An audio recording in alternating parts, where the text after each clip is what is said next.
Hello বন্ধুরা, আমি তন্ময়, তোমাদের প্রিয় ইউটিউব চ্যানেল WBKB নলেজ হাবে তোমাদের স্বাগত। তো আজকে আমরা একটি খুবই গুরুত্বপূর্ণ টপিক নিয়ে চলে এসেছি। এটি হচ্ছে ইতিহাস থেকে একটি খুবই পরীক্ষার জন্য ইম্পর্টেন্ট টপিক। তো টপিকটার নাম হচ্ছে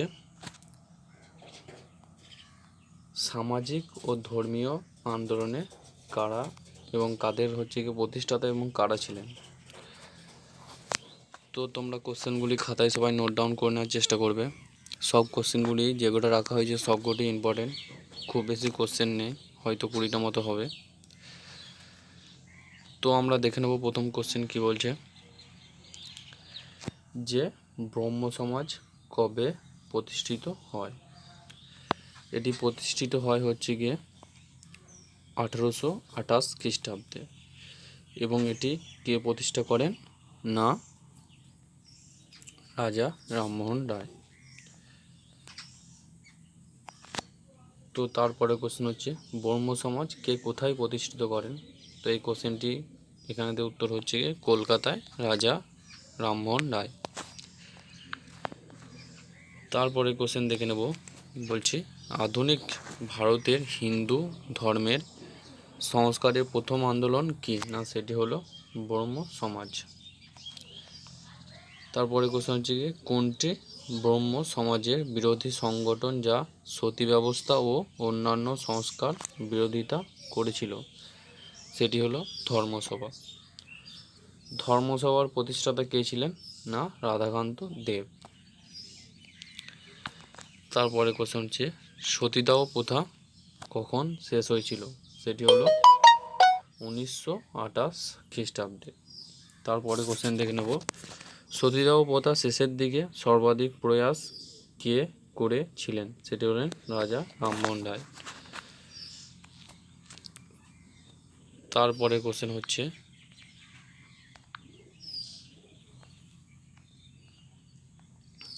আর্য সমাজ কে প্রতিষ্ঠিত হয় কত সালে, সেটি হলো 1875 খ্রিস্টাব্দে মুম্বাই। তারপরে কোশ্চেন হচ্ছে গিয়ে আর্য সমাজ কে প্রতিষ্ঠিত করেছিলেন, সেটি হলো স্বামী দয়ানন্দ সরস্বতী। তারপর হচ্ছে আর্য সমাজের বিরোধী কী ছিল, আর সেটি হলো ধর্মীয় আচার ও প্রতিমা পূজা। তারপরে কোশ্চেন বলছে যিনি 19 শতকে ভারতীয় রেনেসাঁর জনক হিসাবে বিবেচিত, সেটি হলেন রাজা রামমোহন রায়।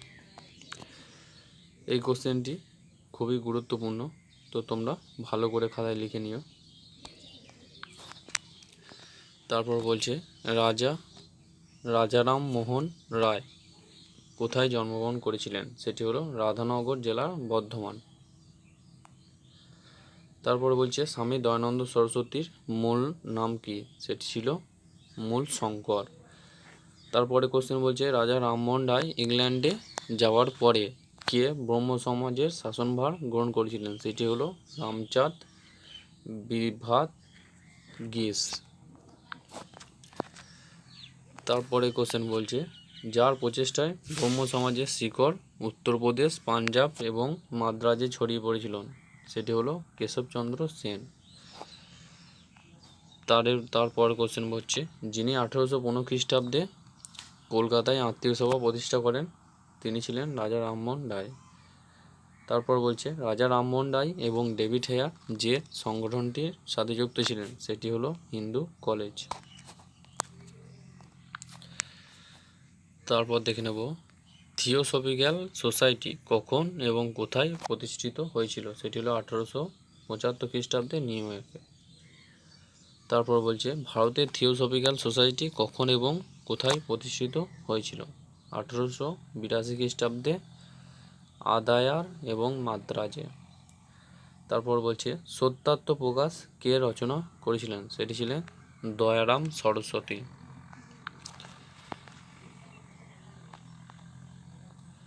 তারপর দেখে নেব বেদের দিকে ফেরো, ব্যাক টু বেদাস স্লোগান কে দিয়েছিলেন, সেটি ছিল দয়ানন্দ সরস্বতী। রামকৃষ্ণ মিশন প্রতিষ্ঠিত হলে কত খ্রিস্টাব্দে? 1896 থেকে 97 খ্রিস্টাব্দে, বেলুড়ে, যেটি হচ্ছে কলকাতায় অবস্থিত। তারপর বলছে রামকৃষ্ণ মিশন কে প্রতিষ্ঠা করেছিলেন? তিনি ছিলেন স্বামী বিবেকানন্দ। তারপর বলছে কে আলীনগর আন্দোলন চালিয়েছিলেন? তিনি ছিলেন স্যার সৈয়দ আহমেদ খান।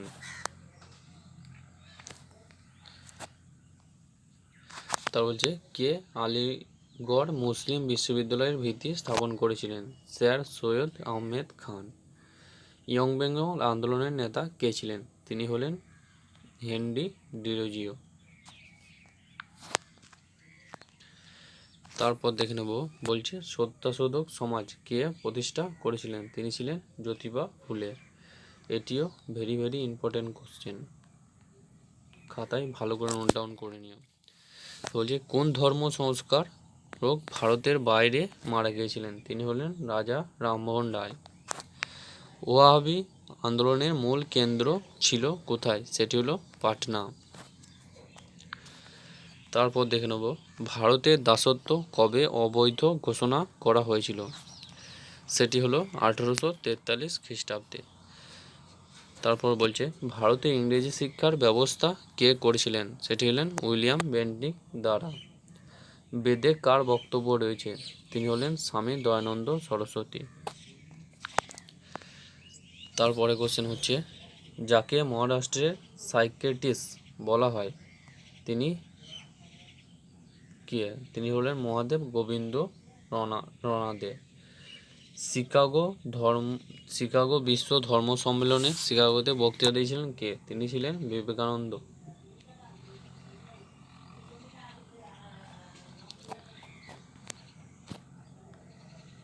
তা বলছে সংবাদ কৌমুদী পত্রের সম্পাদক কে ছিলেন? রাজা রামমোহন রায়। তারপর আজকের আমাদের শেষ কোশ্চেন বলছে তত্ত্বরঞ্জনী সভা বা তত্ত্ববোধনী সভা এবং তত্ত্ববোধিনী পত্রিকা সম্পাদক কে ছিলেন? তিনি হলেন দেবেন্দ্রনাথ ঠাকুর। এটিও খুবই ইম্পর্টেন্ট কোশ্চেন। তো এই ছিল আজকে আমাদের মূল আলোচনা। তো কোশ্চেনগুলি যেগুলি আলোচনা করা হলো তোমরা সকালে খাতায় নোট ডাউন করে নেওয়ার চেষ্টা করবে, এবং ক্লাসটি যদি তোমাদের ভালো লেগে থাকে তাহলে একটি লাইক এবং সাবস্ক্রাইব করে দিও।